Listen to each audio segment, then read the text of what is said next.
اللہ تعالیٰ بتاتا ہے تمہارے آگے پیچھے حفظہ، حفاظت والے جو ہے فرشتے چلتے ہیں. اور آپ نے کبھی دیکھا ہوگا کہ گاڑی کوئی سناٹے سے ایسی گزر گئی ہے آپ کے ساتھ سے کہ آپ محسوس کریں کسی نے آپ کو دھکا دے کر بچایا. کوئی غیر مرئی طاقت ہے، انویزیبل طاقت ہے جس نے آپ کو ہٹایا ہے اور گاڑی سے بچایا ہے. فرشتے ہیں ہر جگہ، ہے ہر آن ہے. تو اس اعتبار سے غیب ہے، فرشتہ ہم نہیں دیکھ سکتے. حضور نے جبرائیل کو ان کی اصل شکل میں صرف 2 مرتبہ دیکھا ہے. ایک مرتبہ غار حرا سے اترتے ہوئے آپ نے دیکھا، آواز آئی یا محمد. یہ چوتھی وحی جو ہے اس سے پہلے واقعہ پیش آیا.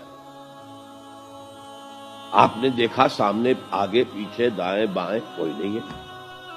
تو تھوڑا سا خوف سا احساس ہوا، آگے بڑھے، پھر یا محمد. پھر آپ نے دیکھا دائیں بائیں آگے پیچھے کوئی نہیں ہے.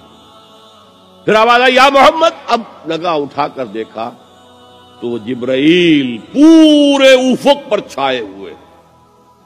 وَهُوَ بِالْأُفُقِ الْأَعْلَى فَدَنَا فَتَدَلَّى فَكَانَ قَابَ قَوْسَيْنِ أَوْ أَدْنَىٰ فَأَوْحَىٰ إِلَىٰ عَبْدِهِ مَا أَوْحَىٰ.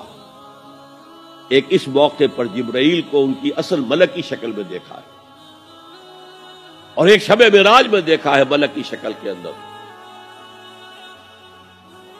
تو باقی تو ہر دفعہ حضرت جبرائیل یا تو وہی ہے تو اس میں جبریل فرشتہ نظر نہیں آ رہا، وہ تو روح الامین روح محمدی پر نزول کر رہا ہے، نازل کر رہا ہے قرآن. ان آنکھوں کا اس میں کوئی دخل ہے ہی نہیں، ان کانوں کا اس میں کوئی دخل نہیں. شاید میں نے آپ کو ایک شعر بھی سنایا تھا جگر کا، جو میں حیران ہوا کرتا ہوں کہ کس عالم میں ہوں گے اس وقت جگر جب کہ انہوں نے یہ شعر کہہ دیا. واقعہ یہ ہے کہ وہ بہت شراب پینے والے تھے، لیکن جب شراب سے توبہ کی ہے انہوں نے تو پھر جو شاعری انہوں نے کی ہے وہ بڑی پاکیزہ شاعری. اسی میں ہے یہ شعر، نغمہ وہی ہے نغمہ کہ جس کو روح سنے اور روح سنائے.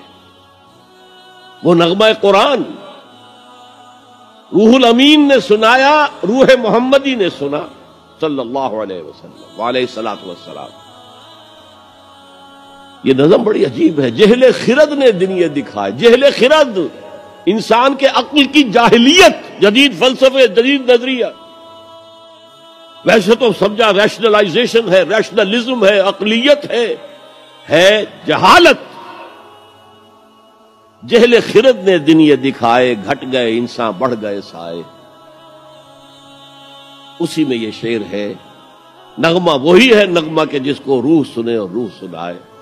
بہرحال حضور نے جبرائیل کو اصلی شکل میں بھی دیکھا ہے. وہ غیب میں ہے یا نہیں ہے؟ شب معراج میں آپ نے کیا نہیں دیکھا؟ جہنم کو دیکھ لیا، جنت کی سیر کر لی. یہ غیب ہے ہمارے لیے.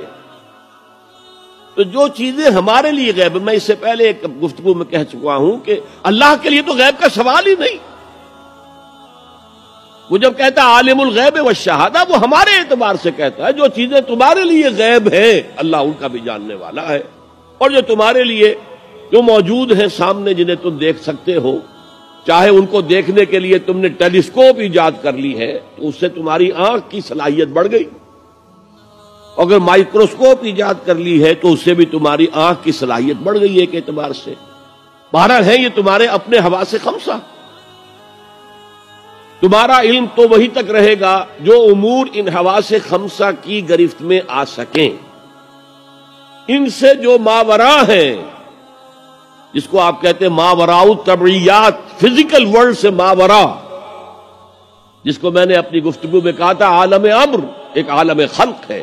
ہماری ساری سائنس، ہمارا سارا مطالعہ، ہماری ساری علم جو ہے وہ عالم خلق سے متعلق ہے، عالم امر سے کوئی تعلق ہی نہیں. عالم امر سے تعلق رکھنے والے فرشتے ہیں اور انسان کی روح ہے. یسألونک عن الروح قل الروح من امر ربی. اور عالم امر کے اندر یہ چیزیں، واقعات، تخلیق اس طور سے ہوتی ہے کہ اس میں صرف کن، صرف یہ کہا جاتا اور ہو جاتا، ٹائم ایلیمنٹ کوئی نہیں ہے. انما امرہ اذا اراد شیئا ان یقول له کن فیکون.